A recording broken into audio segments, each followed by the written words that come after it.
Back to this last segment of this show for the day. We're talking to Mr. Lorenzo Washington, who is the creator of the Jefferson Street sound. And he has been giving us some information about the period back before Jefferson Street became the most important street in Nashville in terms of entertainment and et cetera. And so, Mr. Washington, let's see if we can talk about what might be considered the legacy of what you've been doing. You've been doing this for many, many years, okay?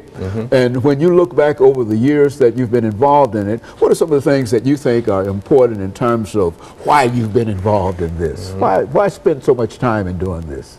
Well, it's the love of music. I have loved music for a long time, and also the connections that I had bringing me into the music business, like with Ted Jarrett and Herbert Hunter. Those guys were music enthusiasts, and I learned to appreciate music as well as the people in the business, and that's part of what has kept me in the music business, is because of the people and because of the good music. The legacy of Jefferson Street is another one. Jefferson Street, I met my first wife on Jefferson Street, going to the Club Del Morocco.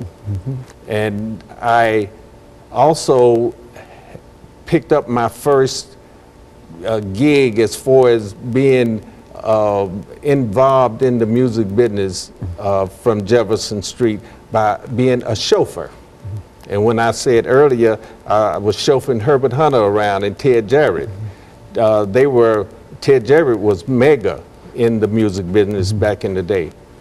Ted Jarrett had recorded and managed like Gene Allison, Larry Birdsong, and a number of other folk that Ted Jarrett had. So I was around during that time when Ted Jarrett was real busy with the business. Ted Jarrett had a big deal going with a couple of record labels, and Ted Jarrett took 10, 15 of the artists, Christine Cottrell, Johnny Jones, and a number of folk, took them out of Nashville on a tour. The tour, after so many years, after a year or so, the tour failed. Ted Jarrett came back to Nashville, and then at that time, he kind of got into country a little bit. But the legacy of Jefferson Street still moved on because artists were still coming to the clubs on Jefferson Street, and this was middle 60s when that was taking place. Jefferson Street was one of the places where you could go and look good, feel good, just have a good time.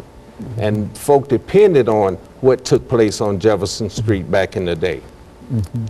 That's one of the reasons that I took the time and researched a number of the artists and performers that was on Jefferson Street back in the day.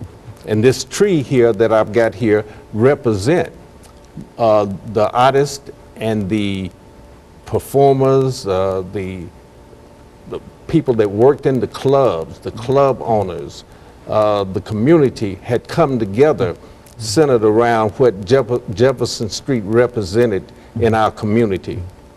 And that was a powerful community back in those days, in the 40s, 50s, 60s, and 70s. Very powerful community.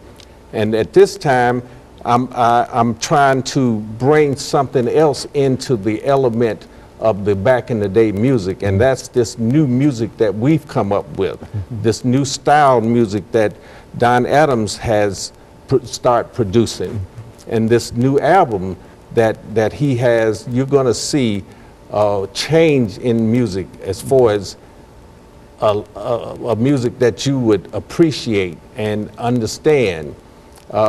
Jazz that's not jazz that'll put you to sleep.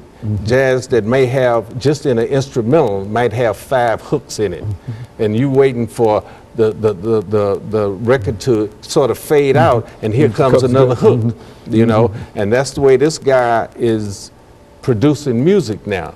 He's mixing his own music now, some. We try to stay away from that and send it to Herb O'Neill. Herb O'Neill has been helping us a great deal. Sam Dottie has been helping us a great deal in the studio, and he's the chief engineer at our studio. The studio is consisted of recording studio, rehearsal hall, live rooms. So it's a number of things that we're able to offer there at Jefferson Street Sound. And at this time, we are really trying to finish up the website, finish up some things so that we can get this new music to you. And we should have everything set. You can still go to our site now, jeffersonstreetsound.com, and at least get a sample of what we're getting ready to bring to you. Okay, and so over the last